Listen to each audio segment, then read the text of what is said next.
Well, hello, Gators. It is Monday, May 11th, and this is your math for today. Now, remember, keep listening for the code word for me to be able to ensure that you have listened to all of them. And actually, today, it is 4 words. Let me think.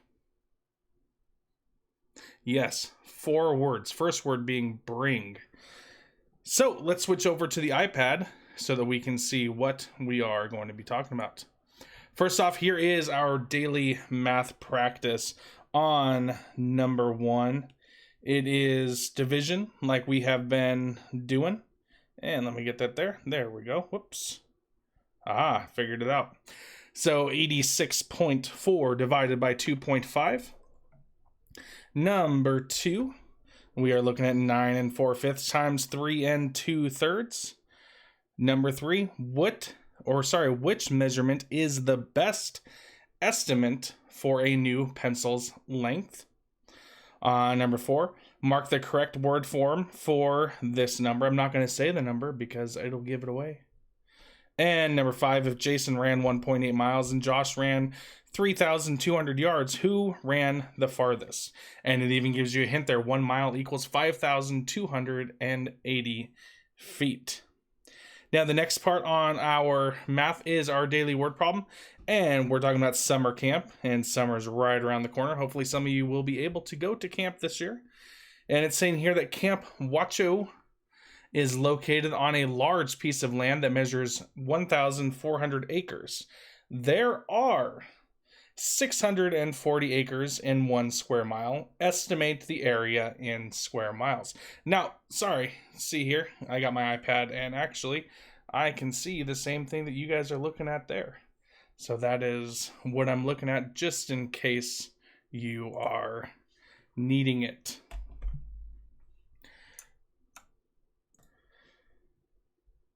Okay, it is recording. My bad. Sorry, I got distracted there for a second. So anyway, that's the Camp Wachu. So you're going to estimate the area in square miles, and it's saying that 640 acres is 1 square mile. So you're going to estimate. You don't have to have the exact answer. It is okay if you don't have the exact answer on that one, which brings me up to my next point on our second code word. And remember, there was 4, so bring, back, and then there's going to be 2 more. So we have 2 of the 4 on there. Now on to the learning for today. We are going to continue our learning with our patterns and equations. And actually, I'm going to move this over just a hair. There we go. So that we can see the full image. And I'm going to make another little adjustment here. Oh, look at that. Look at that. Boom. There we go. Now we're set in. That way Miss Matthews doesn't tell me about it later. Our objective for today is students complete a table of values for an equation, or write an equation to describe the relationship between pairs of numbers in a table. And our essential understanding is that some quantities have a mathematical relationship, so the value of the one quantity can be found if you know the value of the other quantity. Patterns can sometimes help identify the relationship between quantities. What does that mean? Let's find out. So, patterns and equations. How can you find a rule for a pattern and complete a table? Now, you might be thinking, what is Mr. Keefe talking about? Well, you actually know, you just haven't seen it this way. So it's saying here that dots were used to draw the figures below. How many dots would be in the 20th figure? And which figure would have 100 dots?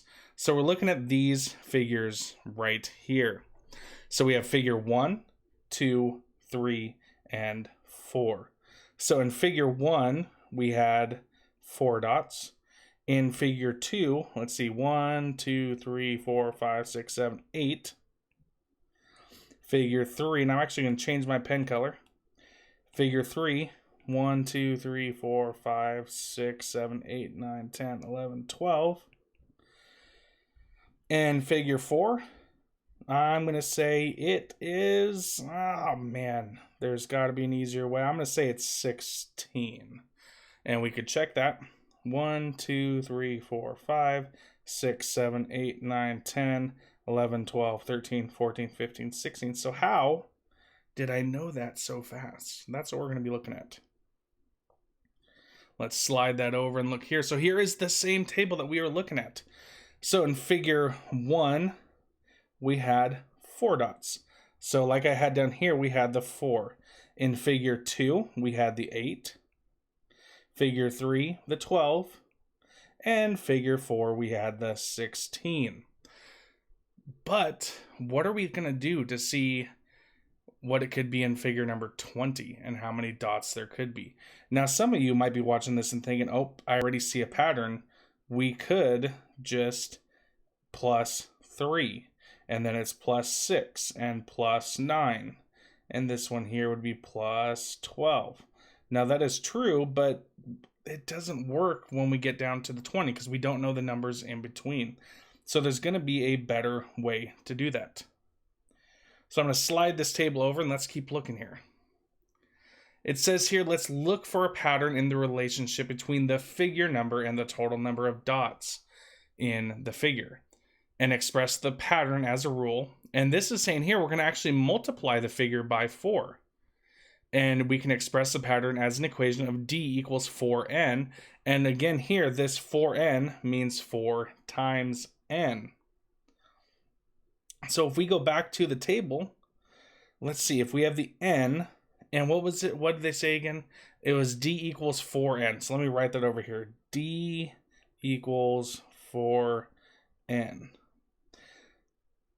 So here's the n and here's the d. So d, the dots, equals 4, and the n meaning the n, the number. So if we have 1 in the figure, we're going to have 4 because 1, so 4 times n, 4 times n is going to equal 4. In the second one, 4 times 2 is going to equal 8. 4 times 3 is going to equal 12. 4 times 4 is going to equal 16. Now we're stuck here at this 20. Now remember, this 20 is going in for the n. So d is going to equal 4 times 20. Now 4 times 20 is 80. So 4 times 20 is going to equal 80.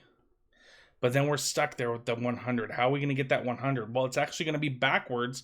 And this is exactly why we have been doing all these equation things. So if it's backwards, we're going to have the 100 is going to equal the d is going to equal 4n. So to get n by itself, because this here is a multiplication, the opposite of multiplication is division. So we're going to divide by 4 on each side. And remember, these will actually cancel each other out. 100 divided by 4 is 25. So 25 equals, and that's a horrible n, but 25 equals n. So therefore, we would put 25 in the box. Now, let's keep going here. Let's see if we got this right. And I'm going to slide it over even further. Look how crazy that is. And look at that. They had 25 equals n as well. So figure 25 is going to have 100 dots. So let's try another one. So it says here, which equation gives a rule that states the relationship between each pair of values in the table below? So here is the table. And we want to start looking at maybe if there's a pattern that we can see that is happening here. And they give us some options. So they're asking us, is it A, x divided by 2 equals y, meaning x divided by 2 is going to equal y. Well, let's see. 22 divided by 2 is going to equal y. So yes, that could work, but we need to check them all. 34 divided by 2 is 23. No, let's see. 34 divided by 2. Well, 2 can go into 3 once. Drop down the 4. 2 can go to 14 7 times 7. So that should be a 17 under the 34. And then there's not. So, nope. That's not going to be it. Sorry. So let's go to the next one. Y, remember this is the Y here, equals X plus 11. So X plus 11. So 22 plus 11 would be 33. 33 is not equal to 11. So nope. Sorry. Gone. Gonzo. From the Muppets. But let's see this one. Y equals X minus 11. Well, Y equals X minus 11. So 22 minus 11 is going to equal 11. 34 minus 11 is going to get us 23. Minus 11 here. Is this going to work? 5 minus 1 is 4. 3 minus 1 is 2. So if we minus 11 again, we're going to get 9. We're going to get 29. Oh, could that work? And then so here we'd actually have to add 11 to go the other way. And we'd get 8. 58. Oh, I think we have a winner. It is going to be C. It worked for all of them because Y times 2x, well, that means 2 times x. And 22 times 2 is 44. So that's not going to work. So the answer here is C. So we want to make sure that we have C. And let's go on to another practice one. It says write a rule for this table in words. So we want to look here again at what rule we are looking at. So we want to see if there's a relationship. Is there some sort of relationship between 2 and 14, 4 and 28, 6 and 42? Well, if I remember factors, I can already start thinking of something. I can think of 7. And that's a good thing about football is it's all on 7. So this actually helps. So I'm thinking that it's X times 7 is going to equal Y. So I'm going to say Y is going to equal X times 7. Because again, it says in words. See that word right there? Words. Now the equation would be Y is going to equal 7X. What's the missing Y value? So the Y value is right here. So 8 times 7 is 56. And we would just do the opposite because we know it's going to be times 7 to get to Y, which means we're going to divide by 7 to get to X. So 70 times 7 is going to be 10. So there that is. So that's really all the learning for this today. It's just taking the patterns that we have been doing and continuing them further with just a little bit more algebra within it. Now, for the rest of the work, though, today, we need to make sure that we're reading the directions.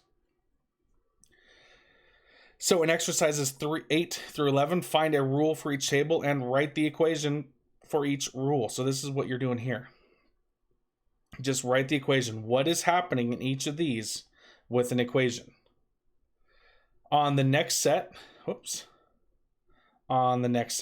it says 12 through 15. You're going to write an equation for each table and find the missing values for X and Y. So we're writing the equation and filling in the box. Write the equation and filling in the... Oh, that reminds me of the next keyword. Bring back our. Bring back our. And as we continue through here, it's just some word problems for you to look at. Now, again, make sure to read through all of these. 20 through 22 is using this information here, and then the rest are on the page. So that is it for the math today. Again, make sure that you are following all those. Yes, this video is about 15 minutes long, but that is okay, because it's actually a lot quicker than our learning would be in person. And in this case, you can rewind and go back as much as you might need to. Which reminds me, the last keyword of the day is sonics. So bring back our sonics. Now what that means, you'll have to figure that out. If you know me, you know I like Seattle sports. And if you look up what bring back our sonics is and let me know, then you might be in for a little congratulatory sticker or something other that I can do virtually for you. I can give you a virtual high five, maybe a cat dog high five from my dog, or you can get the Popsico video sent your way, or the baby high five, or Miss Matthews' favorite, baby shark high five. But anyway, Gators, that is it. And I will talk to you guys all later. Remember to watch all these things. I can't talk. Read all the directions and then reach out for help as you need it after you have watched the full video. All right, Gators. Well, I will talk to you tomorrow on Tuesday. And as always, it is great to be a Gator.